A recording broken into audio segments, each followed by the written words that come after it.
Hey everyone, how's it going? This is Austin Hill here on Monday, November 14th, and I'm just doing a Monday video. Every Monday I do a 10-minute video about real estate investing, and today we've got a good one for you. So let's dive in. All right, so there's three primary ways that passive real estate investors get paid.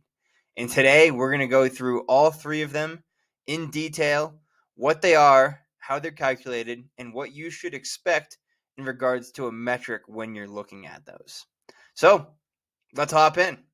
All right, let's hop in. So you can see on the screen here, I've pulled up this fancy little metric with our investor there with the fancy hair in blue. And essentially, cash on cash. And what that is it's rental income.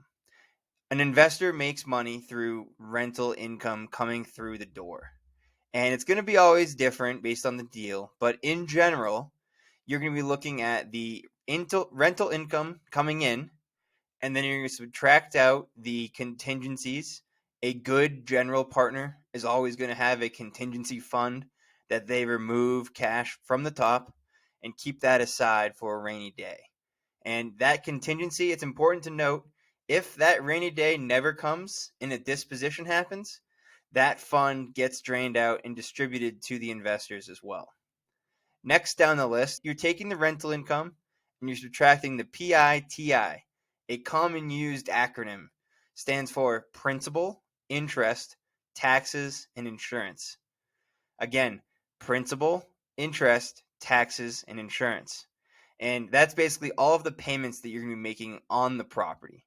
Now, you're a passive investor. All this stuff's going to be handled by the general partner.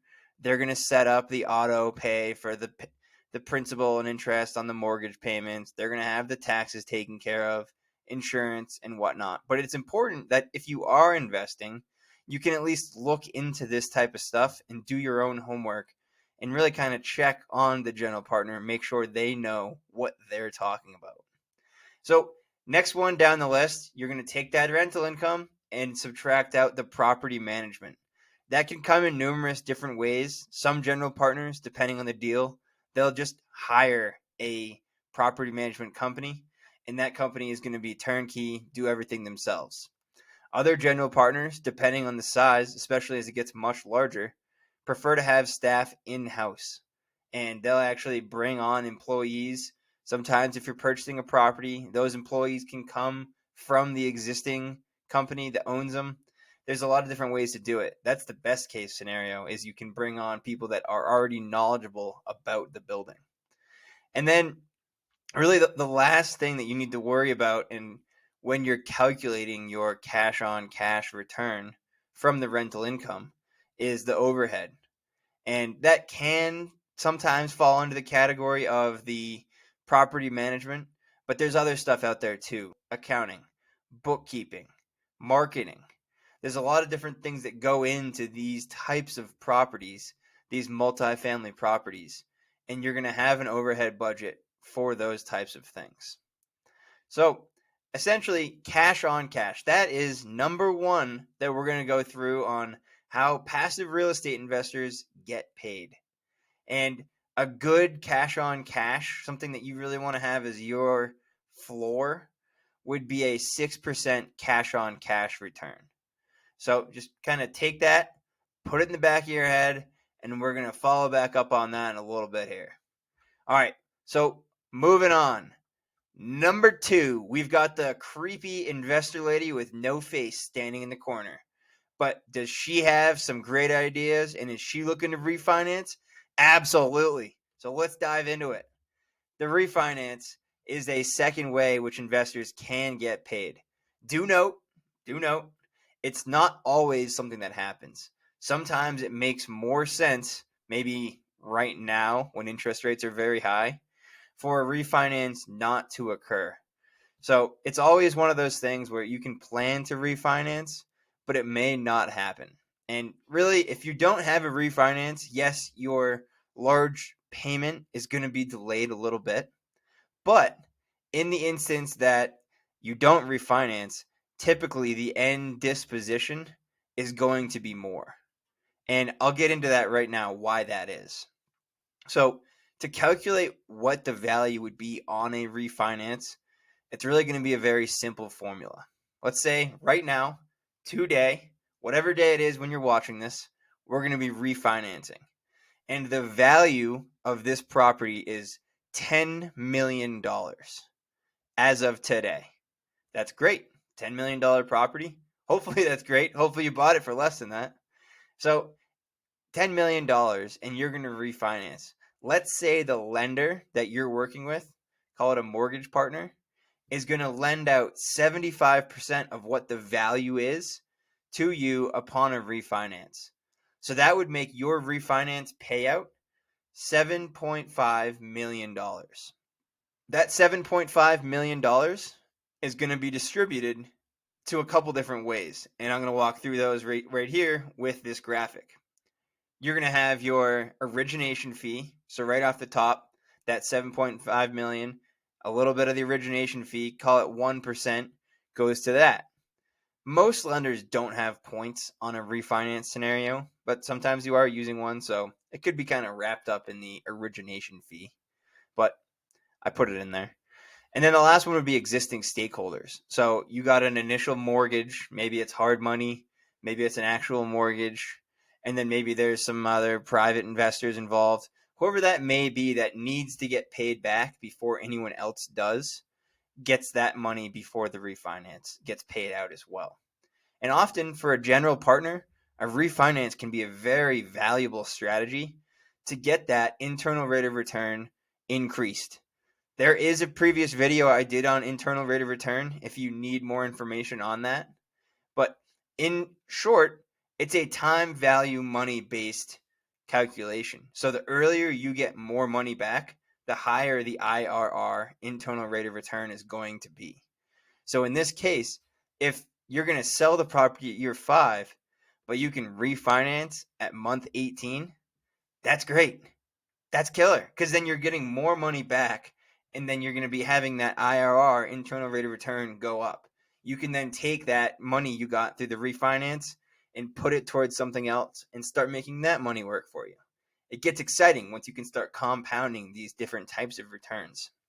So again, a refinance doesn't always make sense, but if you can find a deal that has a refinance in it, 2 thumbs up. And really, the third type of way that a passive real estate investor can get paid is going to be right here. Check out this graphic. What are we going to call him? We'll call him Pat. That's what we call our property assessment tool. But Pat there with the red hair, the nice beard, he is investing, and he makes his money on the disposition. So we've got, just to recap, 1, on the cash on cash rental income coming in. 2, optional, it's going to be the actual refinance. And then 3 is the disposition, also known as the sale of the property. So to calculate what you would be making on the sale of the property, it would be obviously, your percentage, but then it would be the overall sale. Let's go back to the $10 million example. 10 million minus a broker fee, which for a $10 million property, you'd probably be looking at around 1 to 2 percentage points of the actual broker fee goes to the broker. Then you've got closing costs. Those are negotiable. Everything's always negotiable, but oftentimes there are some sort of closing costs for the actual sale. And then again, you've got to pay off the existing stakeholders. So if you did refinance, that lender who you use to refinance needs to be 100% paid off before any disposition is actually paid out. Same thing goes if there's a hard money lender, if there's any promissory notes tied up in there, any liens on the property, hopefully not, but if there's any liens, anyone that is a stakeholder and needs to get paid before anyone else, they get paid on that disposition. And then you'll get your percentage of whatever percentage you have worked out with that general partner, you get the rest. So that's the disposition.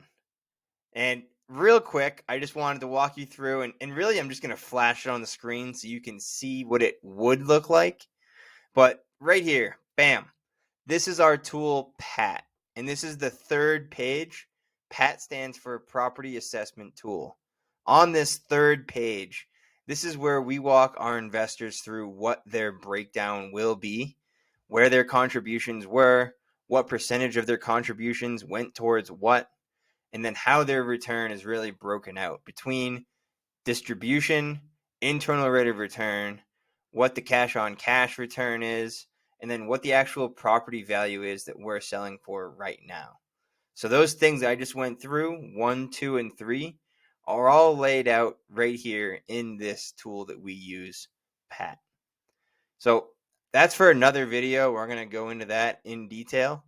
But for right now, I just wanted to thank you again for taking the time, watching this presentation. We'll call it a video, whatever you want to call it. Thank you. I hope you got something out of it. In the comments, looking for people to be active because we do read those. We respond to them, and we're looking for suggestions. If you have a topic you'd like me to cover, let me know. Put it in the comments. And then lastly, if you are a passive investor and you're accredited and you're looking for someone to potentially place money with, reach out to us. We have a link in the bottom where you can schedule a one-on-one chat with us right in the description. And we'd be more than happy to sit down with you and just go through our process in more detail. I know through watching our videos here, you get a little piece of it, but there's much more to it. And we'd be more than happy to meet you. So anyways, again, great talking to you. Hope you got something out of this. And we'll see you next Monday. Bye.